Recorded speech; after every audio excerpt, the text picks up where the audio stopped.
ఆదికాండము 37వ అధ్యాయంలో ఉన్న 36 వచనములు. యాకోబు తన తండ్రి పరదేశవాసిగా ఉండిన కనాను దేశంలో నివసించెను. యాకోబు వంశావళి ఇది. యోసేపు 17 వాడై తన సహోదరులతో కూడా మందను మేపుచుండెను. అతడు చిన్నవాడై తన తండ్రి భార్యలైన బిల్హా కుమారుల యొద్దను జిల్పా కుమారుల యొద్దను ఉండెను. అప్పుడు యోసేపు వారి చెడుతనమును గూర్చిన సమాచారము వారి తండ్రి యొద్దకు తెచ్చుచుండువాడు. మరియు యోసేపు ఇశ్రాయేలు వృద్ధాప్యమందు పుట్టిన కుమారుడు గనుక తన కుమారులందరికంటే ఎక్కువగా అతని ప్రేమించి అతని కొరకు విచిత్రమైన నిలువుటంగి కుట్టించెను. అతని సహోదరులు తమ తండ్రి అతనిని తమ అందరికంటే ఎక్కువగా ప్రేమించుట చూచినప్పుడు వారు అతని మీద పగపట్టి అతనిని క్షేమ సమాచారమైనను అడుగలేకపోయిరి. యోసేపు ఒక కలకని తన సహోదరులతో అది తెలియజెప్పగా వారు అతని మీద మరీ పగపట్టిరి. అతడు వారిని చూచి, నేను కనిన ఈ కలను మీరు దయచేసి వినుడి. అదేమనగా, మనము చేనిలో పనలు కట్టుచుంటిమి. నా పన లేచి నిలుచుండగా మీ పనలు నా పనను చుట్టుకొని నా పనకు సాష్టాంగపడినని చెప్పెను.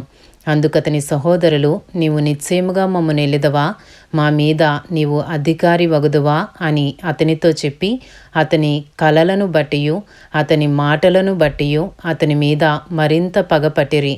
అతడింకొక కలకని తన సహోదరులకు తెలియజేసి, ఇదిగో నేను మరి ఒక కలకంటిని, అందులో సూర్యచంద్రులను 11 నక్షత్రములను నాకు సాష్టాంగపడినని చెప్పెను. అతడు తన తండ్రితోనూ తన సహోదరులతోనూ అది తెలియజెప్పినప్పుడు అతని తండ్రి అతనితో, నీవు కనిన ఈ కల ఏమిటి? నేను నీ తల్లియు నీ సహోదరులను నిశ్చయముగా వచ్చి నీకు సాష్టాంగపడుదుమా అని అతని గద్దించెను. అతని సహోదరులు అతని యందు అసూయపడిరి. అయితే అతని తండ్రి ఆ మాట జ్ఞాపకముంచుకొనెను. ఆదికాండము 37వ అధ్యాయంలో ఉన్న 12వ వచనము నుండి. అతని సహోదరులు షెకెములో తమ తండ్రి మందను మేపుటకు వెళ్ళిరి. అప్పుడు ఇశ్రాయేలు యోసేపును చూచి, నీ సహోదరులు షెకెములో మంద మేపుచున్నారు, నిన్ను వారి యొద్దకు పంపెదను రమ్మన్నప్పుడు అతడు మంచిదని అతనితో చెప్పెను. అప్పుడతడు, నీవు వెళ్ళి నీ సహోదరుల క్షేమమును మంద క్షేమమును తెలుసుకొని నాకు వర్తమానము తెమ్మని అతనితో చెప్పి హెబ్రోను లోయలో నుండి అతని పంపెను. అతడు షెకెమునకు వచ్చెను. అతడు పొలములో ఇటూ అటూ తిరుగుచుండగా ఒక మనుష్యుడు అతనిని చూచి, నీవేమి వెతుకుచున్నావని అతనిని అడిగెను. అందుకతడు, నేను నా సహోదరులను వెదకుచున్నాను. వారు ఎక్కడ మందను మేపుచున్నారో అది దయచేసి నాకు తెలుపుమని అడిగెను. అందుకు ఆ మనుష్యుడు, ఇక్కడ నుండి వారు సాగి వెళ్ళిరి, వారు దోతానుకు వెళ్ళుదుము రండని చెప్పుకొనుట వింటినని చెప్పెను. అప్పుడు యోసేపు తన సహోదరుల కోసము వెళ్ళి దోతానులో వారిని కనుగొనెను. అతడు దగ్గరకు రాకమునుపు వారు దూరము నుండి అతని చూచి అతని చంపుటకు దురాలోచన చేసిరి.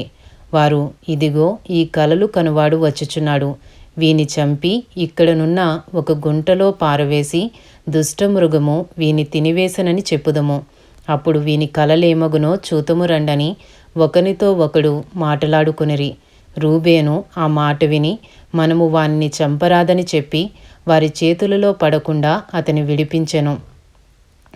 ఎట్లనగా రూబేను అతని తండ్రికి అతనిని అప్పగించుటకై వారి చేతులలో పడకుండా అతన్ని విడిపింపదలచి రక్తము చిందింపకుడి, అతనికి హాని ఏమియూ చేయక అడవిలోనున్న ఈ గుంటలో అతని పడద్రోయుడని వారితో చెప్పెను.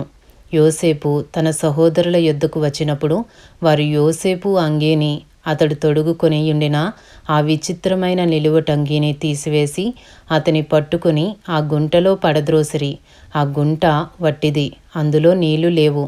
వారు భోజనము చేయ కూర్చుండి కన్నులెత్తి చూడగా ఐగుప్తునకు తీసుకుని పోవుటకు గుగ్గిలము మస్తకియు బోలమును మోయుచున్న ఒంటెలతో ఇష్మాయేలీయులైన మార్గస్థులు గిలాదు నుండి వచ్చుచుండిరి.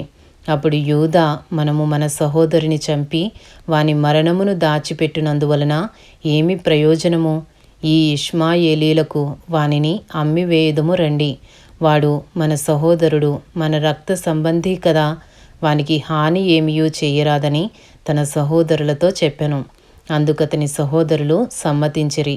మిద్యానీయులైన వర్తకులు ఆ మీదుగా వెలుచుండగా వారు ఆ గుంటలో నుండి యోసేపును పైకి తీసి ఆ ఇష్మాయేలీయులకు 20 తులముల వెండికి అతనిని అమ్మివేసిరి.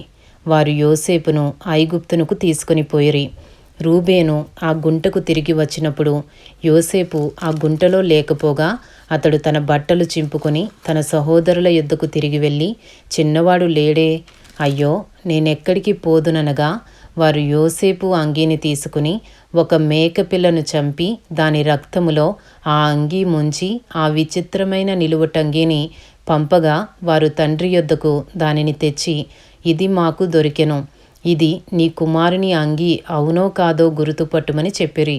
అతడు దానిని గుర్తుపట్టి, ఈ అంగీ నా కుమారునిదే, దుష్టమృగము వానిని తినివేశను, యోసేపు నిశ్చయముగా చీల్చబడిననెను.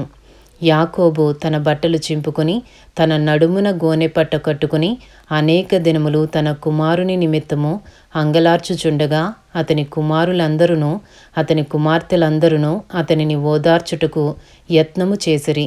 అయితే అతడు ఓదార్పు పొందనులక, నేను అంగలార్చుచు మృతుల లోకమునకు నా కుమారుని యొద్దకు వెళ్ళెదనని చెప్పి అతని తండ్రి అతని కోసము ఏడ్చెను.